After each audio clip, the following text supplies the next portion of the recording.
All right, welcome to Hoops Tonight here at The Volume. Happy Friday, everybody. Hope all of you guys are having a great end to your week. So obviously we're working on some series preview stuff. We're going to have a Nuggets-Timberwolves film session coming out later today. I'm also working on a Pacers-Knicks preview that's going to come out tomorrow morning.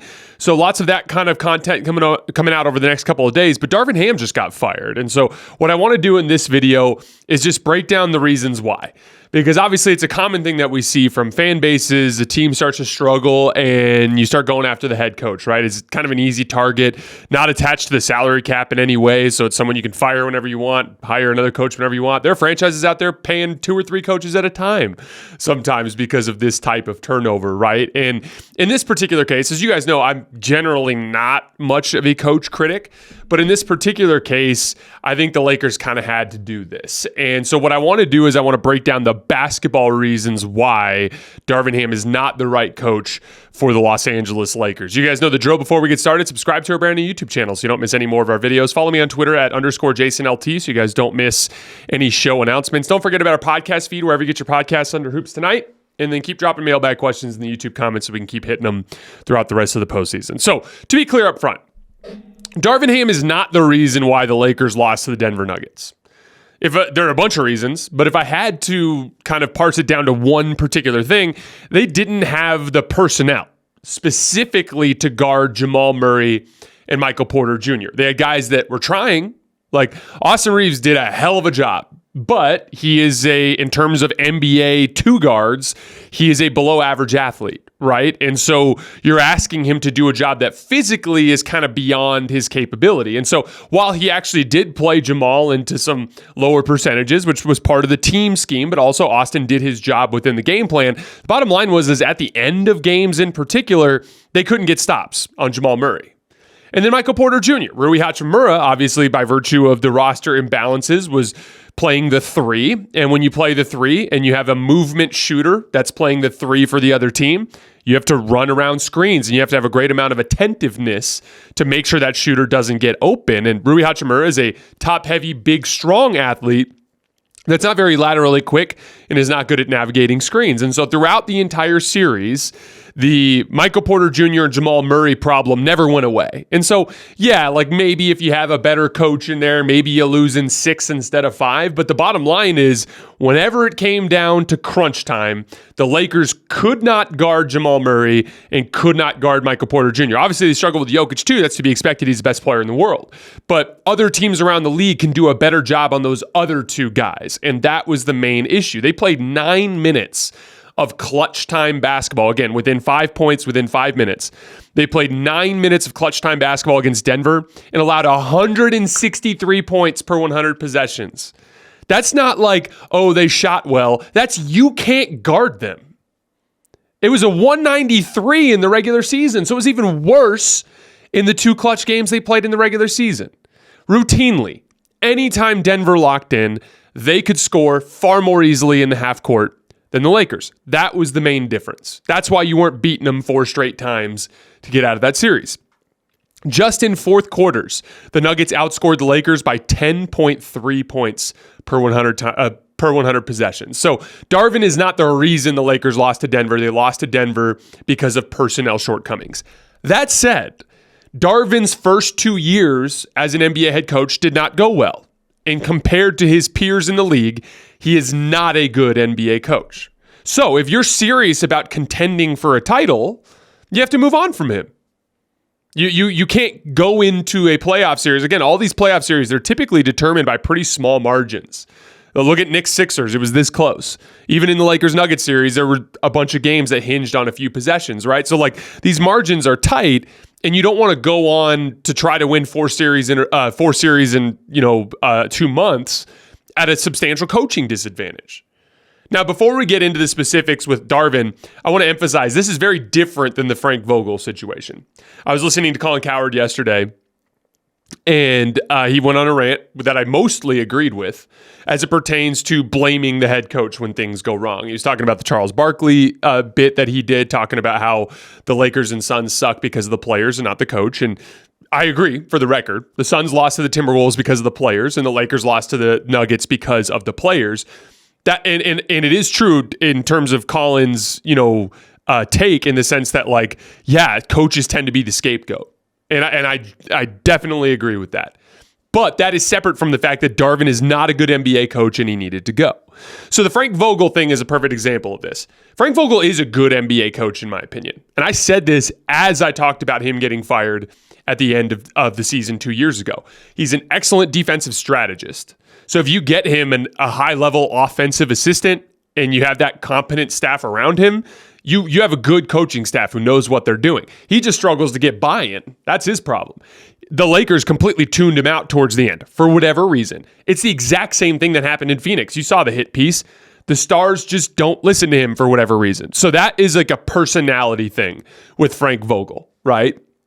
And again, I think that's a strong indicator. His issues in Phoenix and his issues in Los Angeles are basically the same, right? So Frank Vogel probably needs to coach a younger and more impressionable team, right? Like that, so that he doesn't have to worry about some of the personality dynamics. So if you guys remember around that time, we had some other coaches around the league that were having success, right? We had Ime Udoka in Boston, who like came in as this like former NBA player who was like a forward who could kind of look eye to eye with these guys, and he'd like talk shit to their face and talk shit to the press, and like it was very much like he held them accountable, right? And then we saw Ty Lue, as another former player, do similar things with the Clippers and the Cavs, right? And so there was this kind of like idea that Darvin Ham was the next guy in that line, right? And the reasoning was, LeBron and AD and these guys, they don't listen to Frank. So how about Darvin? Darvin can come in and be our Ime Udoka. And I think a lot of times when this kind of thing happens, when you're talking about a first-time head coach, you don't really have a lot of evidence to go on in terms of what kind of coach he's going to be. That's the risk in hiring a first-time head coach. And by the way, that's something, if there's something to be critical of in terms of the Lakers and the Bucks, hiring Adrian Griffin, hiring Darvin Ham, there's a certain risk involved with hiring a first-year head coach. But I understood the reasoning. They're not listening to Frank. You need to bring in somebody that can really motivate them, right? I totally understood that. I think the part that we missed at that point was Darvin doesn't have the mean streak and the audacity that Ime Udoka had to really hold the guys accountable beyond like more benevolent motivational tactics, right? And so the first year, the urgency was immediately there by virtue of their predicament in the standings. They started 2-10. So there was immediate urgency. And then we had injuries to LeBron and AD that continued that urgency. They were fighting uphill all season. They actually overachieved last year relative to their talent level because LeBron and AD were rarely available at the same time. They survived. They got the 7 seed. Their playoff run, I actually thought Darvin managed the Grizzlies series well. He shrunk the rotation to the right guys. He had a good game plan. Same in the Warriors series. He pivoted off of Rui, who was struggling to guard Klay Thompson. He trusted Lonnie Walker. I thought that was a smart adjustment. Lonnie Walker actually won them a game in Game 4. Nice adjustments in the Steph pick and roll problem, and they won that chess match, right? Now, in the Denver series, I thought he made some mistakes. He started Dennis Schroeder in 3 guards against Denver in Game 1, and they just got completely demolished on the glass. That was a bad idea. He waited until Game 4 to bench D'Angelo Russell, who clearly was out of it mentally, and to start Rui Hachimura, right? But it was like a weird situation because it was a deadline roster, right? Like they built the roster at the deadline. So everyone was willing to kind of cut Darvin some slack for what happened in the Denver series, right? This season, from the start, has been an absolute disaster of mistakes. Immediately out the gates, Darvin just lost trust in Rui Hachimura for whatever reason. Dead giveaway was in the first 3 games of the season, Rui played just 43 minutes. Taurean Prince in the same span played 90 minutes in 3 games. Now, Rui had just come off of an awesome playoff run and had just signed a long-term deal. He is on $51 million guaranteed. Taurean Prince was on the biannual exception for $4.5 million. He was signed to be a bench wing. I actually liked the Taurean signing. I thought he made perfect sense as a bench wing. And there were some moments early in the season when Rui got hurt and Jared was hurt where I was like, this makes sense. You're playing Torian. You got to do what you got to do, right? But it was obvious that Rui was a much bigger and better athlete who was a better player. Now, as we know, Rui had a really rough series against the Nuggets this year. And Torian actually was a more like a safer option for them, especially in certain portions of the game. But that's new information. We didn't know that at the time. Rui was awesome in the playoffs last year. And no doubt, Rui over the 82 is a much better basketball player, right? Size and athleticism next to LeBron James and Anthony Davis. But for whatever reason, it got weird because even when Jared Vanderbilt came back, it seemed like Darvin trusted Cam Reddish more, which is super bizarre. Jared Vanderbilt was one of the driving forces behind your Western Conference Finals run. And you just signed him to a long-term deal. Vanderbilt's on $39 million guaranteed. Cam Reddish is a draft bust on his fourth team in 5 years. He's a bad NBA player.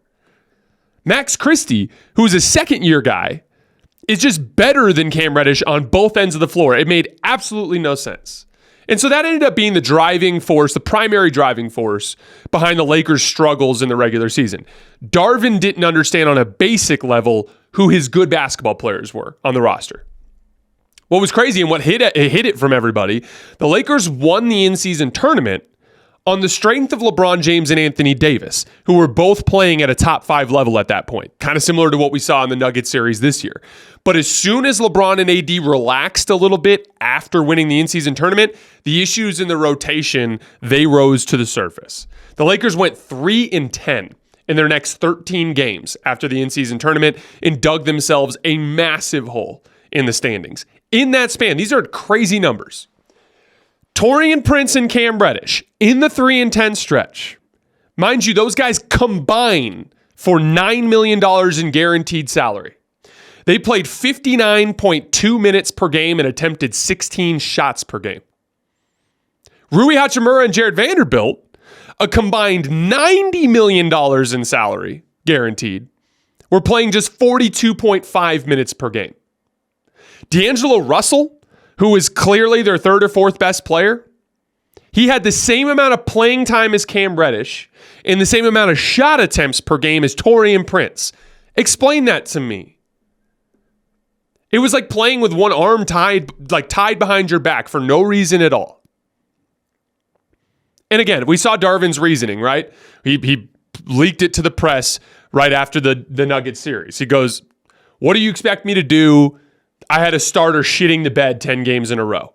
And he's right. Like D'Lo and Austin in particular, especially through the first half of the season, they were really up and down and they struggled in a lot of different ways. Why? Brand new offense.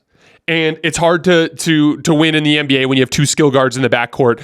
And it wasn't until the end of the season that Austin really embraced being that primary point of attack defender and doing it really well. Here's the problem. I'd get it if you had a really high-level player behind him.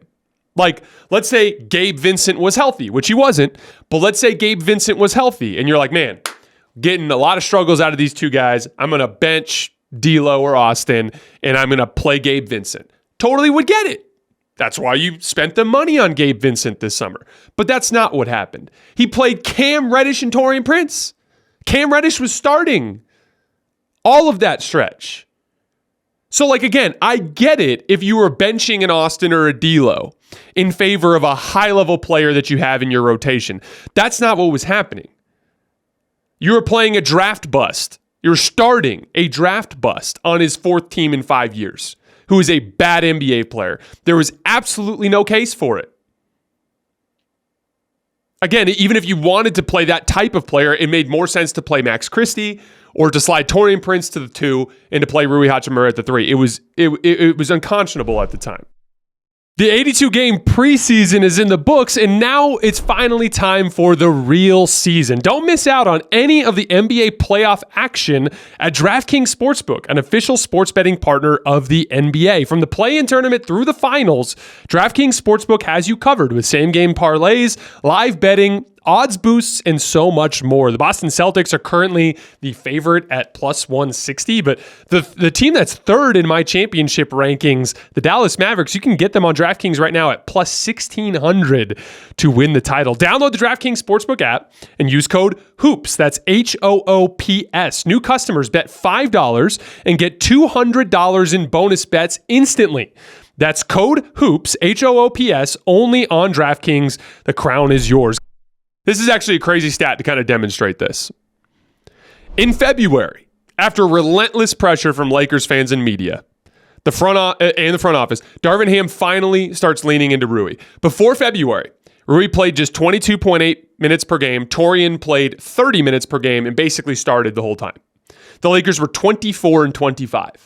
After February 1st, Rui played 31.1 minutes per game, and Torian went down to 22 minutes per game, and he primarily played against bench players. Rui started all games except for the February 1st game, and the Lakers go 23-10, have the 5th best record in the NBA and the 3rd best offense in basketball. That's what happened when Darvin finally started playing his better players. Darvin's not responsible for the Lakers losing to Denver, but he is responsible for them having to play Denver in the first round, because he handcuffed his best players and he overused bench journeymen.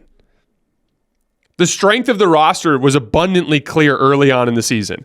It was size and athleticism in the front court. All of their lineup data early in the season was showing LeBron and AD with a bigger player like a Jared Vanderbilt or a Rui Hachimura, really successful, or like a Christian Wood, for instance, when he was healthy in the early part of the season. Whenever they went big, they had success. When they played Torian Prince at the 3 next to LeBron and AD, it was a huge problem in the early part of the season. That the numbers were clear. But that was the main issue. Darvin thought the strength of the roster was on the perimeter, when actually it was on the front line. Even in Game 4 against Denver this year, I thought it was interesting. Darvin benched Jackson Hayes and leaned into a bunch of 3-guard lineups. That tells you what he thought of this roster. And that goes back to one of my biggest beefs with an NBA coach, with any coach at any level. If you inflict your ideology on your roster, rather than building an ideology around the strengths of your roster, that's where you go off the rails. That's why Darvin trusted Torian and Cam so much. He believes in perimeter speed and ball pressure, and he saw them as the path. But what he missed is Cam is a bad NBA player, and Torian Prince is a bench player. So they were underqualified for what he actually needed from them.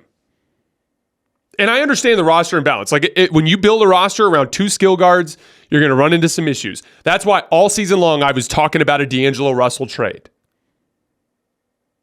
But even when it was talked about in terms of benching one of the guards, which at the time I understood at the early part of the season, the problem was going to Cam and going to him in such big minutes. I'd get it if you played him for the first shift and then pulled him and then had one of the skill guards on the court with a better athlete the rest of the game. That's one thing, but leaning into him as much as you did, especially as a starter, didn't make any sense to me. And there were better options on the roster. Cam was your 12th best player, and he was one of your most utilized players during the majority of the season. It made no sense. And the reality is they didn't make a trade, right? We were expecting them to make a trade to address that issue. They did not. But once they didn't make a trade, we knew what the actual strength of the roster was. Offensive skill, frontline size. And then as soon as Darvin leaned into that, they immediately took off and started winning. The second big thing that I want to hit on, and this is probably the biggest one, and this is the one that Darvin's going to have to address moving forward if he wants to have success at the NBA level in the future. Active versus passive coaching. So the other big knock I had, Darvin was far too willing to just sit back and watch the team make mistakes. On the sideline, he would often take a passive role where he basically just stand and watch. And then during the timeouts, he would just yell meaningless platitudes, motivational platitudes about effort to the team. And so as a result, the Lakers took on an unserious attitude in terms of their possession-by-possession focus. That lack of urgency started from the head coach. They'd have a bad game where they'd get sloppy. They'd play bad basketball for a half dozen or a dozen possessions in a row, and they'd toast a game off, or they'd lose control of a game. And then afterwards, Darvin Ham would go to the press, and he'd be like, it's a marathon, not a sprint. We're going to be all right. This is a long journey. No, it's not. It was a huge deal. That unserious attitude and lack of attention to detail ended up being the biggest thing that hurt them against Denver. 2 runs killed them in game 1. It was like it was either a 10-0 and a 13. It was a 10-0 and a 13-0. One of them was in the second quarter. One was in the third quarter. I can't remember exactly which one was which, but 2 massive, deadly runs. And in those runs, they played unserious basketball, not running their offense, turning the basketball over, not running back in transition, pick sixes. They were toasting the game off in a matter of minutes. One of the runs, the 10-0 run, was like less than 2 minutes. The 13-0 run was like 3.5 minutes. It happened so fast.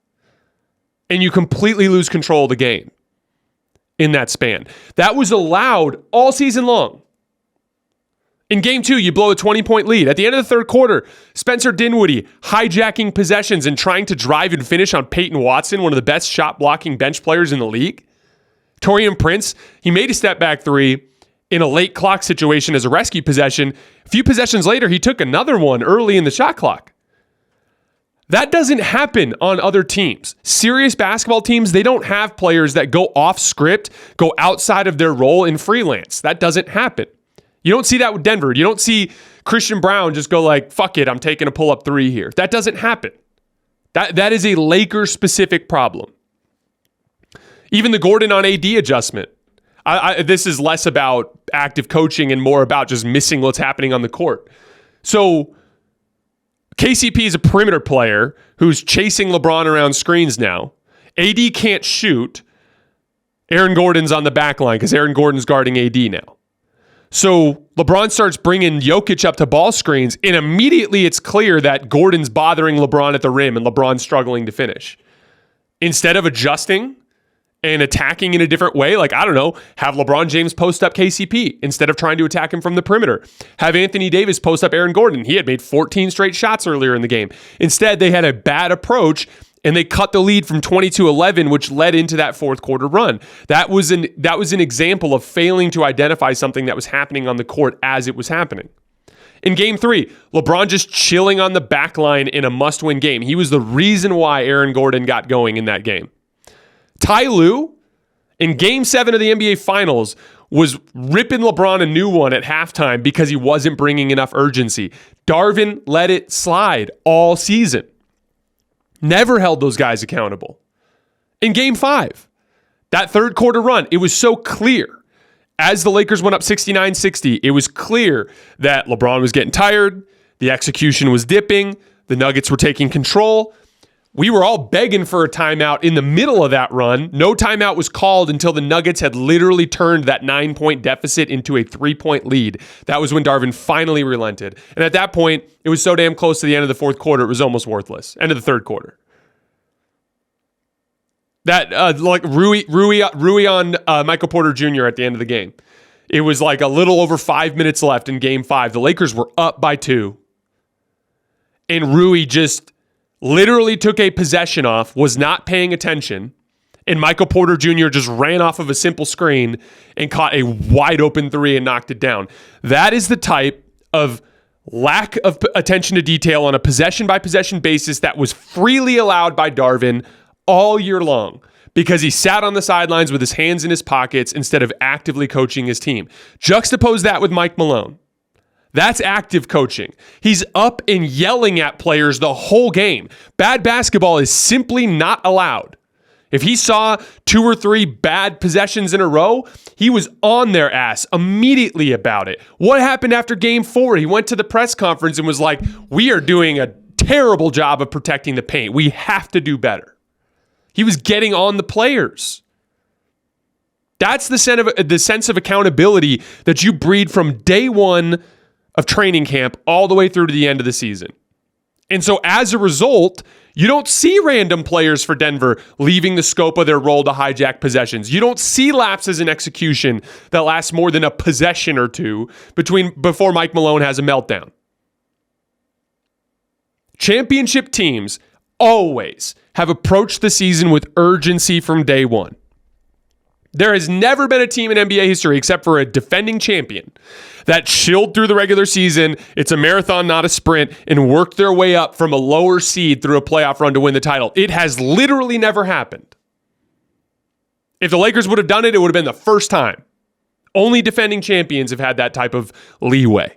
The team that wins almost always dominates from day one. There's an attention to detail. There's a level of urgency that never wavers over the 82. They go 2 or 3 bad games and they get together and like, we got to figure this shit out.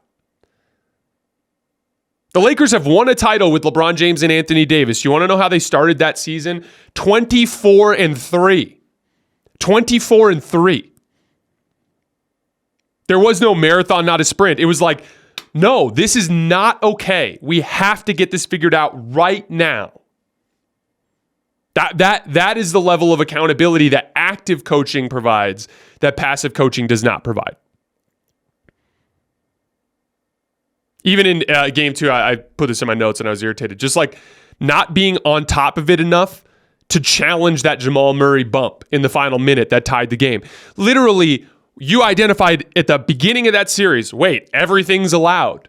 Mike Malone and his staff were on top of that. If their man fouled a guy and they were looking at the iPad and they were like, oh yeah, he raked him across the face. Challenge it.